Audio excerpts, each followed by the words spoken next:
Chowski, Yes. you're supposed to be here in person. Why are you not here? My letter tells me it's Zoom on 6/22. Not showing up for your court date is a terrible first move. Hey everyone, welcome back to today's video. We're beginning a look into what I like to call courtroom troublemakers. Sometimes people act like they think normal rules don't apply to them. Today's focus is on a man who keeps getting into legal trouble, ignoring what's expected in court, and making things worse every time. Let's dive in and see how this plays out. I'm looking at the notice that was sent out. All right, I So have there it was- right, so- I have it right here in front of me.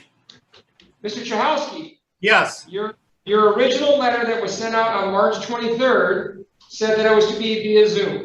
Another letter was sent out on May 13th because instead of a review, it was going to be a violation. And that violation was changed to be a hearing in court. And Mr. Marana tried to reach out to you regarding this and was unsuccessful. So did you not have the right contact information? So I did not have any good contact for him. I have emailed him and he has failed to appear for appointments on May 23rd and June the 7th as well. So I've had no contact with Mr. Chowski for. When's the last time you had contact with him? Last time we had contact was May the 9th. So Mr. Chowski, how did you think probation was supposed to go? Did you think that you just checked in when you felt like it? No, not at all. I understand my civic responsibility. That's why I'm with you. That's why I'm with you here today. Well, technically, you're only connected through a Zoom call. If you were truly with him in person, then you would be at the courthouse where you were supposed to appear. Joining online doesn't change the fact that the court expected you to be physically present. It's important to follow those instructions because showing up correctly can make a big difference in how your case is handled. Let's keep that in mind moving forward. Yes. I'm in the process of moving and I've changed locations. And since I moved locations, my email has been locked. This might be the first time I've ever heard someone claim their email address is locked to a specific physical location. That's not how email works at all, which makes the excuse sound a bit unbelievable. It seems far more likely that he's just trying to come up with a reason to explain the situation instead of simply being honest about what happened. When people start giving explanations that don't make sense, it usually means they're trying to avoid responsibility rather than address the real issue. So I haven't been able to get a hold of my probation officer through my email. And I'm dealing with that right now. Well, is your phone number the same? No, I got a different phone number. I think the real question we should be asking is whether the probation officer's phone number has changed. If their number is still the same, then there's really no reason you couldn't have contacted them from your new phone. A simple call would have cleared things up and shown that you were following the rules. When important communication is ignored, it only makes your situation more complicated, and the court will always look at that as a lack of responsibility. Let's hope you handle things more carefully moving forward. So, Mr. Chowski, when you're on probation, when you change address and phone number, don't you think it would be a good idea to make sure your probation officer knows that? Well, I think it's a good idea, but you got to understand, I've been dealing with my father's death that I caused, and I've been dealing with cleaning out the house, and I've been trying to find an apartment. Yes, I understand that, and I do understand my civic responsibility. I do, this is the first contact that I've gotten at this location, and I'm happy to give my phone number and my address to my probation officer. Updating your probation officer with your new address or phone number is something you're required to do before it becomes an issue. It's a basic part of probation, and forgetting it can lead to avoidable trouble that only makes your situation harder. Keeping in touch shows that you're taking your responsibilities seriously, while failing to communicate leaves a bad impression in court. Handling these updates right away is always the smarter choice and helps you avoid unnecessary consequences later on. Mr. Chowski, I need to see you in person. So I will adjourn this 1 week. So it will be set again a week from today. At the same Why do you time. want to see me in person? I don't know if I can go down there. I'm not sure if I can do that. I don't have a driver's license. I cannot drive. I can't be going any place. You know, my license is restricted. So I'm not really sure whether or not, and I'm not sure the reason you want me down there. For what reason? To put me in handcuffs and put me in another 44 days of jail? You have to wonder why he ended up being held for 44 days the last time he appeared in person at the courthouse. There was clearly a reason the judge made that decision before. And honestly, if the judge intended to send you back into custody today, you wouldn't be getting another court date. Instead, they would simply issue a bench warrant on the spot. The fact that you're being given another chance shows the judge is trying to give you an opportunity to handle things responsibly this time. Make sure you take that seriously. All right, so Mr. Chahowski, this will be real simple. I'm just gonna, I want to make sure you can hear me okay, and I'm a little concerned at your tone. Well, I'm a little concerned about what you're stating. I'm a little concerned. You want me down there for what? For what reason? Okay, so I will note today that Mr. Chahowski was aware that he was supposed to be here today. Mr. Chahowski has indicated that, oh, hang on a second.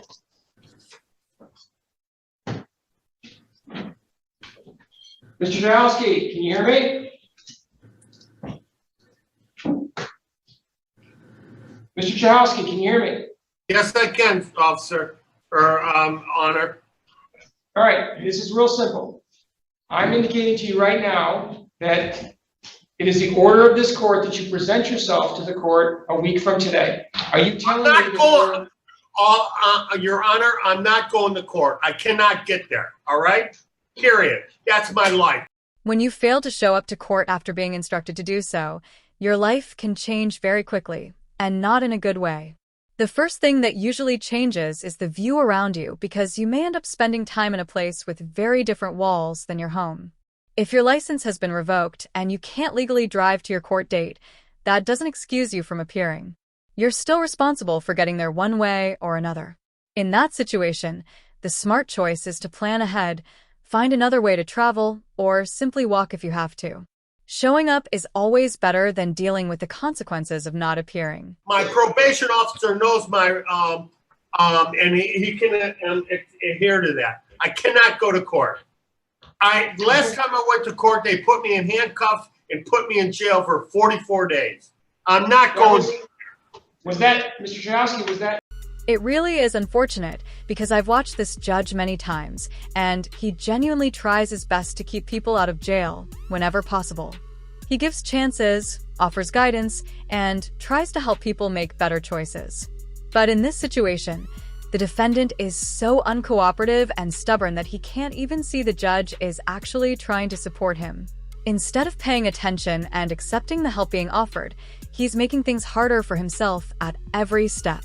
If he understood the judge's intentions, his situation could be much easier than he's making it. That was Macomb County, but I know why you want me to go down there to put me in handcuffs. What the hell did Your Honor, what did I do? What did I do? Mr. Chahowski, I'm happy to explain it to you. You have failed to appear for probation appointments. No, I did not. No, I did not. I told you why I did it. Boy, that escalated quickly. I mean, that really got out of hand fast. Listen to me. All right, Mr. Chahowski, I'm not gonna tolerate you speaking to the court in that tone. You failed to appear today. You've indicated, no, Mr. Chahowski, I've hit you on mute. I have nothing more than I need to hear from you. I've indicated to you that you have 1 week from today to appear at the court. If you're not here a week from today, then you're absolutely right. You will find yourself in a jail cell a week from today. If you show up a week from today and perhaps explain to me what's going on with you in a manner that's respectful, he's not listening. No, that's unfortunate. I guess this is the moment where you head down to the comments and start predicting what's going to happen next. People always have their own theories about how these situations will play out, and it's always interesting to see everyone's take. So feel free to share your thoughts. I'm sure the comment section will be full of guesses, opinions, and plenty of discussion. Okay. So, Mr. Chowski, I'm going to adjourn this violation for 1 week. I'm going to adjourn this violation and it's going to be in person. Now, during that week, I am inviting you to reach out to your probation officer because nothing is etched in stone. Your last experience where you went in person to court, you did 30 days, okay? Now, you are not in compliance with probation, but that doesn't mean that I automatically go to the consequence of a jail sentence. Because I know, Mr. Chowski, that with you, there are also, there are many different challenges, including some mental health challenges that you try to work through. And I know that your rage at the court right now and inappropriate behavior today is a byproduct of fear and a byproduct I know there to be a significant mental health challenge. So I am willing to wait and pause and give you a week to respectfully reach out to probation, understand why you're in violation, try to see if you can correct those violations and come up with a plan outside of the jail setting. I am at least willing, even now, to consider those opportunities. I have not made a snap judgment about you, Mr. Chowski. I have not come to the conclusion that you are unredeemable or that you need to do 93 days in jail. I simply ask that you not make a snap judgment about me or my probation department. Everybody here is required, wait, I will unmute you in a second. Everybody here is required to meet certain standards. You are here for criminal behavior that needs to be addressed. I know when your mouth is open, sir, that you're not listening to me. I know when your mouth is open, I will unmute you and you can make some comments in a second. All right? But I know when your mouth is open, you're not hearing me. You made an assumption. You've made an assumption that I'm trying to figure out a way to put you in jail. All right? I'm simply trying to get you to come here as anybody else who has a violation. Everybody else who has a violation is here today in person. Everybody else. I don't have a special set of rules for Daniel Chowski. You have to meet the same set of rules as everybody else. And how exactly do you expect the judge to handle that, Richard, without ordering someone to spend 30 days in jail for contempt of court? Judges can only do so much before they have to enforce the rules, and when someone keeps pushing the limits, consequences become unavoidable. If you're asking the court to fix a problem while ignoring its instructions, you're creating the very situation you're trying to avoid. It's important to understand that the judge can't help you if you won't cooperate. So I will be happy to unmute you, sir, right now, but just recognize that although you are not present in court, in court as far as in person, you are still in a court setting. You are still in a court setting. So if you are disrespectful, rude, if you are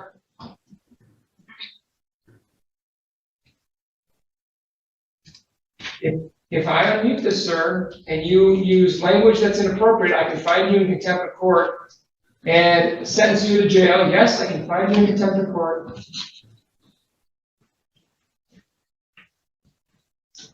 Let's see what happens here. Mr. Chowski. Mr. Chowski. So, sir, do you understand that a week from now, you need to be here in person? I've allowed you to unmute. I'm on unmute. Can you hear me? I can hear you. All right. I spent 44 days in jail at Macomb in Oakland County Jail. During that time, I contracted COVID-19. I was released, and my father caught COVID-19 from me, and he passed away. So do you really believe jail sentence is the right alternative to go in this pandemic that we're having right now? Is that what you feel it is? or Mr. you're not Chahowski. concerned with that? Mr. Chahowski, there are many precautions that are put in place right now, and so. No, there's not. No, there's not. There's no precautions. You got to straighten out your court. Well, there you have it, everyone. He's actually attending his court hearing today, and I'll be keeping an eye on it. If anything interesting happens, you'll be the first to hear about it. If you enjoyed the video, feel free to leave a like, and if it wasn't for you, a dislike is completely fine too. Your feedback always helps. Don't forget to drop a comment below, and make sure you're subscribed with notifications turned on so you never miss any future updates or new content. Thanks for watching. Mr. Chahowski, I've advised you that you need to be here in a week. This conversation is over. If you're not here in a week, then you guarantee yourself a jail sentence. If you're here in a week, then maybe we can talk about alternatives. Maybe we can talk about alternatives. I'm happy to have that conversation.